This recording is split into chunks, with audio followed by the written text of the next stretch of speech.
How much protein do you really need as a woman over 40? Today we're talking about one of the most confusing nutrition topics for women. How much protein do you actually need? Are you eating enough? Can you eat too much? And why are so many women focused so heavily on protein that they've become afraid of carbohydrates? Look, everybody's talking about protein nowadays. Protein coffee, protein bars, protein shakes, protein chips, protein everything.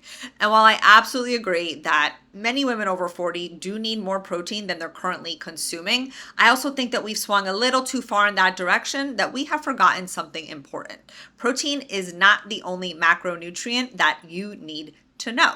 So if you've been trying to figure out what to eat, how much protein you actually need, whether carbs are helping or hurting you, and how to stop feeling confused every time you open up Instagram, that's exactly why I created Midlife Body Rebuild. We're open for enrollment and you can save $50 until this Friday and get our 3 special bonuses.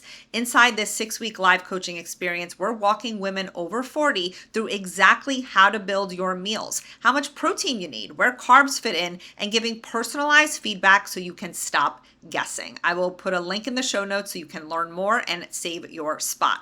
But today, let's cover the basics. First, why is protein such a big deal after 40? As we get older, our bodies naturally become less efficient at building and maintaining muscle. This is called anabolic resistance. It is the primary driver of age-related muscle loss, also known as sarcopenia.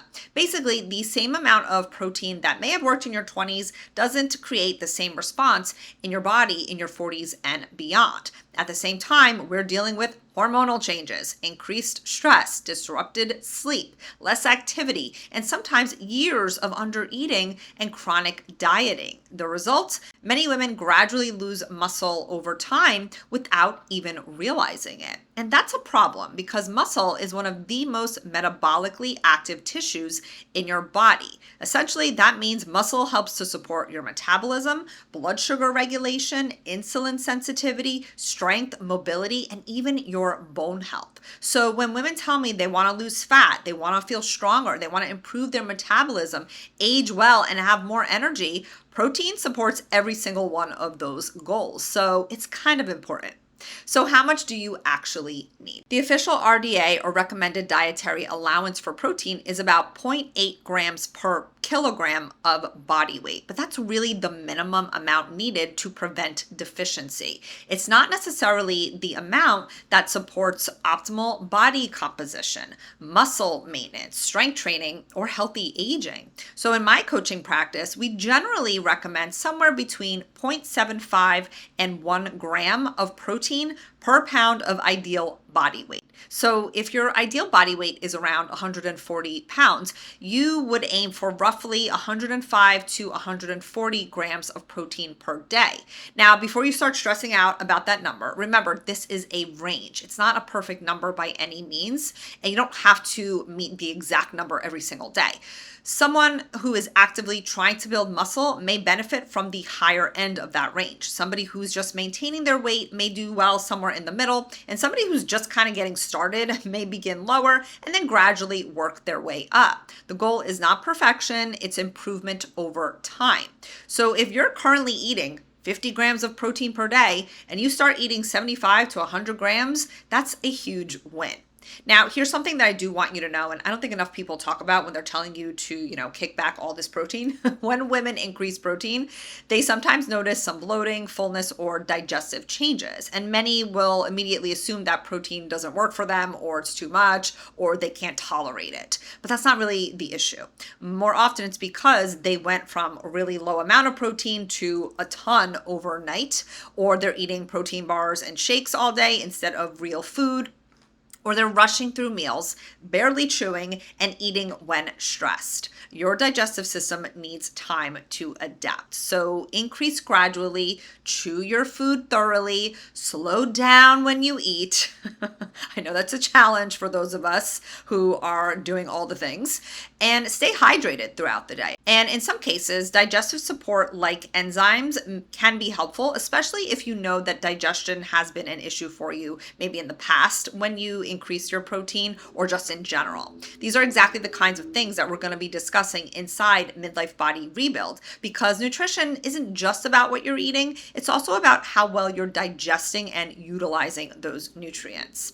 All right, so let's talk about carbohydrates, because poor carbs, they have gotten such a bad rap, especially in the online space. And I believe that a lot of women are under eating them, and I see it often in my coaching practice. Protein is important. We just went over why, but so are carbohydrates. Carbs are your body's preferred source of energy. They support exercise performance, recovery, brain function, your mood, thyroid health, and even hormone production. And one thing many women don't realize is that carbohydrates also help to spare protein. That means protein can be used for muscle repair and recovery instead of being burned for energy. So good carbohydrate choices include things like fruit, yes, fruit, potatoes, sweet potatoes, rice, oats, beans, and things like quinoa. In terms of daily goals, if you're strength training and walking, you're a fairly active woman, you likely need more carbs than you do protein.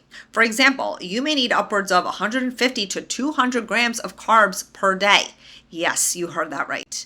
And just for reference, I'm going to share my own macros at the time of this recording because they can change over time depending on goals. And I have a lot of goals this year.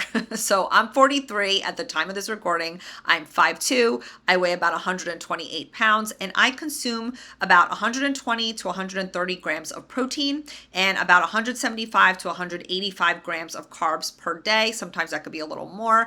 And fat, which we didn't dive into today, is my lowest macro at about 65 to 70 grams per day, and likely would be for you as well because it's the most calorie dense macronutrient with 9 calories per gram, whereas protein and carbs have about 4 calories per gram. We're going to dig into this more in the Midlife Body Rebuild program because I know it's a little bit much to understand in a 10 to 15 minute podcast episode.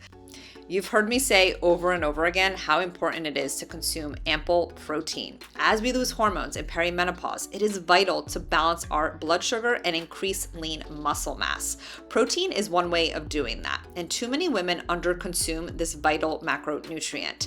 While I recommend getting the majority of your protein from whole foods, I'm also a realist and know that life gets busy and sometimes you just need something on the go. Equip Prime Protein is my go-to grass-fed non-GMO protein powder. Our clients love it, and it comes in a bunch of delicious flavors or unflavored if you prefer. You can throw it into a shake, mix it with yogurt, make protein pancakes, or whip up a hot beverage. Try it yourself at equipfoods.com/healthcoachclaudia and save 15% with code healthcoachclaudia. All right, let's not forget fiber either. Fiber is incredibly important in midlife. It supports your digestion, your gut health, your blood sugar balance, cholesterol, satiety, and even estrogen metabolism, meaning how your body uses and eliminates estrogen. We love estrogen, we need her, but we want to use it and then we want to lose it, right? Fiber helps to usher it out of the body. Many women are focused on protein, but they completely overlook fiber, and both of them matter.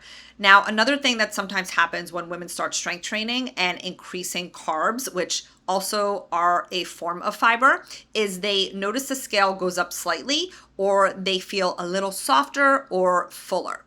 And this can create panic. But what you're seeing is not really fat gain. Carbs are stored in the muscles as glycogen, which acts as an energy reserve. And glycogen naturally pulls water into muscle tissue. This is a normal and healthy process. Please hear me when I say this. This is a normal and healthy process. It's part of what helps fuel your workouts, support recovery, and build lean muscle. Think of it as being well fueled rather than being puffy, because there is a difference. And as your body adapts, if you're staying hydrated, you're moving regularly, and you're eating balanced meals, most women find that this normal response does settle down. The bigger picture is that we don't want to fear food, okay? We want to understand how it works for us. Protein, carbs, fat, fiber, they all matter. And most women don't need another restrictive diet. They need a simple strategy that they can actually follow long term. That is exactly what we're going to be teaching inside Midlife Body Rebuild. You'll get our midlife meal template, meal ideas, guidance on protein, carbs, fiber, and fat, support from our team, and the opportunity to ask questions and receive personalized feedback throughout the entire 6 weeks, because the goal isn't to make nutrition more complicated. It's to finally make sense of it for your changing body. All right, thanks so much for listening. Check out the links in the show notes, and I will see you next week. The information provided is for educational and informational purposes only. I am not, nor do I act as a doctor or any other medical professional. I am not providing healthcare, medical services, or attempting to diagnose, treat, prevent, or cure any physical, mental, or emotional disease or condition. The information shared is not intended to be a substitute for the professional medical advice provided by your own medical or mental health provider.